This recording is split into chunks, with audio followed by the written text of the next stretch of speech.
स्वागत करती हूँ आप सभी का आज के इस इम्पोर्टेंट वीडियो में। आज की वीडियो में मैं आप लोगों के साथ में डिस्कस करने वाली हूँ सीटेट दिसंबर परीक्षा को लेकर कुछ इम्पोर्टेंट अपडेट्स जो आप लोगों को ऑफिशियल वेबसाइट पर देखने को मिला है। उसको लेकर कुछ कुछ कैंडिडेट के माइंड में बहुत सारे कन्फ्यूजन्स हैं। उन सारे कन्फ्यूजन्स को हम लोग दूर करने वाले हैं आज के वीडियो में। वीडियो को एंड तक देखिएगा और आज की वीडियो को अगर आप लोग एंड तक देखते हैं तो आई होप आप लोगों के सारे डाउट्स इस एक वीडियो में क्लियर हो जाएंगे और उसके बाद में आप लोग अपनी प्रिपरेशन को आराम से कर पाएंगे। उसके अलावा अब आप लोगों के पास में अगर अच्छे तौर से देखे जाए तो 1 वीक का समय है, यानी कि 7 दिन का समय है और एक हफ्ते के अंदर आप लोग क्या एक प्रॉपर स्ट्रेटेजी को फॉलो करें कि आप लोग जो है वो अपने सीटेट की परीक्षा को मद्देनजर रखते हुए अच्छे से तैयारी को करें और अपने सीटेट परीक्षा को जो है वो एक अच्छे मार्क्स के साथ में क्वालिफाई कर पाए।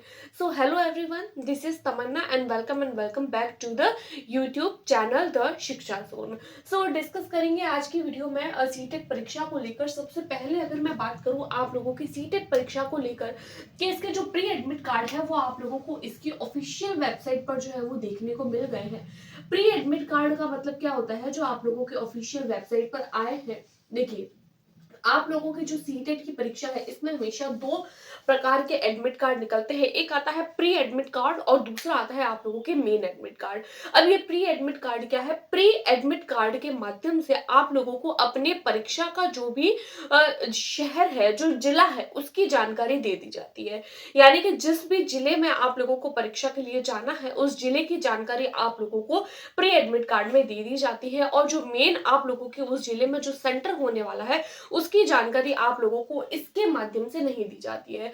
तो इसकी जानकारी आप लोगों को परीक्षा से लगभग 2 या 3 दिन पहले आप लोगों को पता चल जाएगा। अभी जैसे मान लीजिए आप लोगों का कोई भी जो है वो जिला है, जैसे जयपुर है, जोधपुर है, उदयपुर है या फिर अन्य कोई अगर जो है वो शहर है तो वो शहर का दे दिया जाएगा और उसका जो भी सेंटर है, जैसे जयपुर है तो जयपुर में सेंटर कौन सा है, कौन सी स्कूल, कौन सी कॉलेज, कौन सी जगह आप लोगों को मिली है, तो उसकी जानकारी आप लोगों को जो मेन एडमिट कार्ड आएगा उसके माध्यम से पता चलेगी। तो फिर यहाँ पर प्री एडमिट कार्ड को एक तो आप लोगों को ऑफिशियल वेबसाइट से निकालना है जहां पर आप लोगों को केवल जिले का पता चलेगा। ये आप लोगों को ऑफिशियल एडमिट कार्ड नहीं है, मेन एडमिट कार्ड नहीं है। इसको अपने साथ आप लोगों को परीक्षा के समय लेकर नहीं जाना है। जो 2 से 3 दिन पहले जो एडमिट कार्ड निकलेगा उसको आप लोगों को अपने साथ में लेकर जाना है। उसके बाद में हम लोग मोस्ट इंपॉर्टेंट कंफ्यूजिंग वर्ड है वो आता है आप लोगों के नॉर्मलाइजेशन वाला, कि ये क्या होता है। तो नॉर्मलाइजेशन पर डिस्कस करें उससे पहले मैं आप लोगों को इसके एग्जाम डेट क्लियर कर लूं। देखिए, आप लोगों की जो परीक्षा है वो 14 और 15 दिसंबर को होने वाली परीक्षा है, यानी कि शिफ्ट्स में एग्जाम होगा। अब देखिए, ये जो पेपर है वो आप लोगों के 14 और 15 दिसंबर को होने वाले हैं। तो ऑब्वियसली आप लोगों की ये जो इवनिंग शिफ्ट होगी, मॉर्निंग शिफ्ट होगी, दो शिफ्ट होगी एक दिन में, यानी टोटल जो है आप लोगों को 4 शिफ्ट्स में ये परीक्षा देखने को मिलेगी। अब जब कोई भी पेपर अलग अलग शिफ्ट्स में होता है तो ऐसा माना जाता है कि शिफ्ट्स में होने वाले पेपर में हमेशा नॉर्मलाइजेशन का प्रोसेस देखने को मिलता है। अब नॉर्मलाइजेशन का मतलब क्या होता है, सबसे पहले तो मैं ये क्लियर कर लेती हूँ। देखिए, अगर कोई भी एग्जाम 4 शिफ्ट में हो रहा है, सिलेबस सबका सेम है और जो लेवल है वो भी सबका सेम होता है, लेवल 1 और लेवल 2 उनको छोड़कर। लेवल 1 अलग होता है, लेवल 2 अलग। बाकी लेवल 2 वालों का सभी का स्तर, सभी का जो सिलेबस है वो सेम है और लेवल 1 में भी सभी का सेम है, बस सब्जेक्ट स्पेसिफिक जो चीजें होती है उनको छोड़कर। तो ऐसे में कैंडिडेट को ऐसा लगता है कि मान लीजिए किसी कैंडिडेट का पेपर 14 को है, किसी का 15 को है, तो कैंडिडेट को लगता है कि मेरा एग्जाम तो 15 को है, तो अगर 14 वाला पेपर ज्यादा ईजी आ गया और 15 वाला पेपर अगर ज्यादा टफ आ गया तो। और कुछ कैंडिडेट ऐसे होते हैं जिनका 14 को होता है तो उनको ये लगता है कि अगर 14 वाला ज्यादा टफ आ गया और 15 वाला ज्यादा इजी आ गया तो हम तो परीक्षा से रह जाएंगे। जो जिनको 90 नंबर लेकर आने हैं उनके लिए तो वो दुविधा हो जाएगी। तो उनको ऐसा लगता है कि अगर 90 में से मेरे 89 मार्क्स भी आए हैं तो उनको हमेशा ऐसा ही लगेगा कि काश कि मेरे दूसरे दिन पेपर हो गया होता।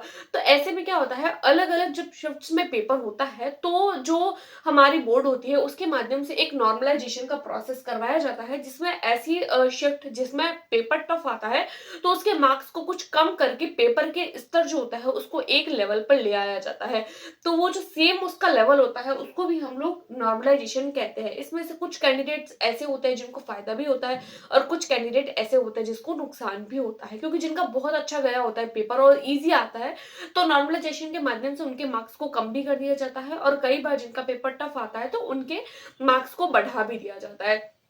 अब अलग-अलग शिफ्ट्स में होता है तो ऑब्वियसली नॉर्मलाइजेशन होना चाहिए। लेकिन क्या सीटेट की परीक्षा में इस बार आप लोगों को नॉर्मलाइजेशन देखने को मिल सकता है? तो देखिए, ये मैं आप लोगों का सबसे बड़ा डाउट क्लियर कर दूँ कि देखिए, जब हम लोग अगर पहले जाएँ, आज से 3-4 साल पहले जाएँ, तो जब ऑनलाइन पेपर हुआ करता था तो 15 डेज़ तक टोटल हमारे पेपर चलता था, लेकिन 15 डेज़ तक के पेपर वाले में ही हम लोगों को नॉर्मलाइजेशन देखने को नहीं मिला। उस पेपर में भी जब हम लोगों को नॉर्मलाइजेशन देखने को नहीं मिला, अब नॉर्मलाइजेशन उन पेपर्स में हुआ या नहीं हुआ, ये बोर्ड के द्वारा इस बात को जो है वो ऑफिशियल वेबसाइट पर कुछ नहीं बताया गया। कुछ-कुछ कैंडिडेट के 1-2 मार्क्स बढ़ गए, कुछ-कुछ कैंडिडेट्स के 1-2 मार्क्स घट गए, जिसका नॉर्मलाइजेशन से कोई लेना-देना नहीं है। तो अगर उन परीक्षाओं में भी नॉर्मलाइजेशन नहीं हुआ, तो होप्स हो कि इस परीक्षा में भी आप लोगों को नॉर्मलाइजेशन नहीं देखने को मिलेगा, क्योंकि उन परीक्षाओं में भी एक बार भी नॉर्मलाइजेशन जैसी कोई प्रोसेस हम लोगों को देखने को नहीं मिली थी। उसके बाद में हम लोग ये तो आई आई होप आप लोगों को इतने टॉपिक्स क्लियर हो गए होंगे। अब एक मोस्ट इम्पोर्टेंट बात कि अब आप लोगों के पास में 8 दिन बचे हैं। 8 दिन के अंदर आप क्या स्ट्रेटेजी को फॉलो करें कि आप लोग अपनी सीटेट की परीक्षा को बहुत अच्छे तरीके से क्वालिफाई कर पाएँ। उससे पहले मैं आप लोगों के साथ में न्यू चेंज को लेकर बात करूँगी। देखिए, नया जो है वो आप लोगों को कोई बदलाव देखने को नहीं मिला है। बहुत जगह पे आप लोगों को बहुत सारे यूट्यूब चैनल के माध्यम से ये जानकारी मिल रही होगी कि नया बदलाव हो गया है, सीटेट की परीक्षा स्थगित हो गई है। तो देखिए, सीटेट की परीक्षा स्थगित नहीं हुई है। 14 और 15 को पहले हम लोगों को 15 डेट बता दी गई थी, उसके बाद में 14 हुई, फिर हम लोगों को 14 कंफर्म थी और उसके बाद में और नोटिस निकाला गया था जिसके माध्यम से हमको बताया गया था कि 14 या 15 दोनों में से किसी एक डेट को हो सकता है। और अगर नंबर ऑफ कैंडिडेट अगर ज्यादा होते हैं तो होप सो 2 दिन भी हो सकता है। और यही बात हुई, एग्जाम जो है वो आप लोगों के 2 दिन होगा, एक 14 को और एक 15 को। बाकी जो भी पैटर्न रहने वाला है आप लोगों के एज यूजुअल पहले की तरह ही रहने वाला है, तो कोई भी नया बदलाव नहीं हुआ है। अगर कोई भी कैंडिडेट ऐसा है जो ऐसा उसको ऐसा लग रहा है कि कोई नया चेंज होगा, पेपर का पैटर्न बदल जाएगा या नॉर्मलाइजेशन होगा या फिर टाइमिंग में चेंजेस होगा, ऐसा कुछ भी नहीं है। जिन कैंडिडेट का 14 को है तो उनको 14 को ही होगा, आप लोगों को 14 तारीख को देने जाना है, और जिनकी 15 को हो रहा है तो उन लोगों को सिंपली 15 तारीख को पेपर देने के लिए जाना है। बाकी कोई नया चेंजेस नहीं आए हैं। उसके बाद में हम लोग बात करते हैं 8 डेज स्ट्रेटेजी, यानी इन 8 दिनों के अंदर आप क्या ऐसी प्रॉपर स्ट्रेटेजी को फॉलो कर सकते हैं। देखिए, वैसे तो स्ट्रेटेजी वाली आप लोगों ने बहुत जगह जो है वो वीडियोस देख रखी होगी कि 8 दिन में कैसे पास करें। कुछ लोग तो ऐसे भी बोलेंगे कि 15 घंटे में कैसे पास करें। लेकिन देखिए, सीटेट जो होती है वो एक ऐसी परीक्षा होती है जो आप लोगों के रटाफिकेशन पर नहीं बल्कि मेमोरी बेस्ड पर नहीं बल्कि आप लोगों की एक जो बेसिक अंडरस्टैंडिंग होती है उस पर डिपेंड करती है कि आप लोगों की बेसिक अंडरस्टैंडिंग कैसी है।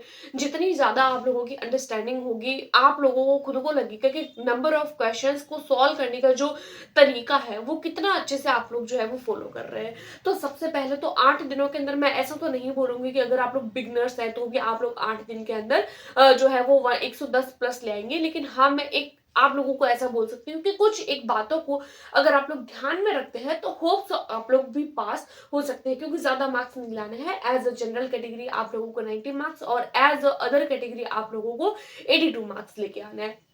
तो अगर आप लोग बिगिनर्स हैं या फिर अगर आप लोग पहले से प्रिपेयर कर रहे हैं तो कुछ मोस्ट इंपॉर्टेंट बात है। सबसे पहले तो आता है आप लोगों के टैग वर्ड्स, कि अगर आप लोग जो है वो अगर आप लोगों ने अभी तक किसी भी सब्जेक्ट के टैग वर्ड्स नहीं पढ़ा है तो सबसे पहले तो आप लोग टैग वर्ड्स को ध्यान रखें और पेडागोजिकल पोर्शन को टैग वर्ड्स के माध्यम से सॉल्व करने की कोशिश करें। टैग वर्ड को ज्यादा से ज्यादा पढ़ें और उसी के माध्यम से प्रश्नों को हल करें और PYQ करें। सबसे ज्यादा मोस्ट इंपॉर्टेंट बात, अगर आप लोगों को लग रहा है कि भाई मैं तो पिछले 2 महीने से प्रिपेयर कर रहा हूँ, मैं तो पिछले 3 महीने से प्रिपेयर कर रहा हूँ तो मेरा तो सीटेट आसानी से हो जाएगा, लेकिन अगर आप लोगों ने PYQ नहीं किए हैं तो आप लोगों की सीटेट क्लियर नहीं होगा, क्योंकि सीटेट जो है वो एक ऐसी परीक्षा है जो बाकी सारी अन्य परीक्षाओं से भिन्न होती है। और इस परीक्षा में हम लोगों की अंडरस्टैंडिंग चेक करी जाती है और वो अंडरस्टैंडिंग आप लोगों को तभी समझ आएगी जब आप लोग maximum time previous year question करेंगे, तो ज़्यादा से ज़्यादा आप लोग कोशिश करें कि आप लोग प्रीवियस ईयर क्वेश्चन को सॉल्व करने की कोशिश करें। तीसरी मोस्ट इंपॉर्टेंट बात, अगर आप लोग अभी तक लैंग्वेज वाले पोर्शन में ग्रामर पढ़ रहे हैं, तो आप लोगों को ग्रामर नहीं पढ़नी है, आप लोगों को मैक्सिमम टाइम जो है वो पैसेज की प्रैक्टिस करनी है। जैसे आप लोग पीवाईक्यू करेंगे, साथ ही साथ आप लोग पैसेज की प्रैक्टिस को करते रहिए। और अगर कुछ कैंडिडेट ऐसे हैं जिनको अभी भी लग रहा है कि वो लोग ग्रामर पढ़ेंगे और ग्रामर से ही अपने सीटेट के पेपर को क्वालिफाई कर लेंगे, तो देखिए ऐसा नहीं होता है। सीटेट के पेपर में नॉर्मली आप लोगों को जो है वो पैसेज ही पूछा जाता है और पैसेज के कॉन्टेक्स्ट में आप लोगों को क्वेश्चंस को सॉल्व करना होता है। ग्रामर आप लोगों की नॉर्मल अंडरस्टैंडिंग बेस्ड होती है, जैसे विलोम शब्द हो गया, आप लोगों के समानार्थी शब्द हो गया, पर्यायवाची शब्द हो गया, तो एक दो क्वेश्चंस आप लोगों को देखने को मिलते हैं जो आप लोग जनरली अपने पैसेज में से ही सॉल्व कर सकते हैं। तो आप लोगों को ग्रामर पर ज्यादा से ज्यादा फोकस करने की जरूरत नहीं है, पैसेज की प्रैक्टिस पर फोकस करिए।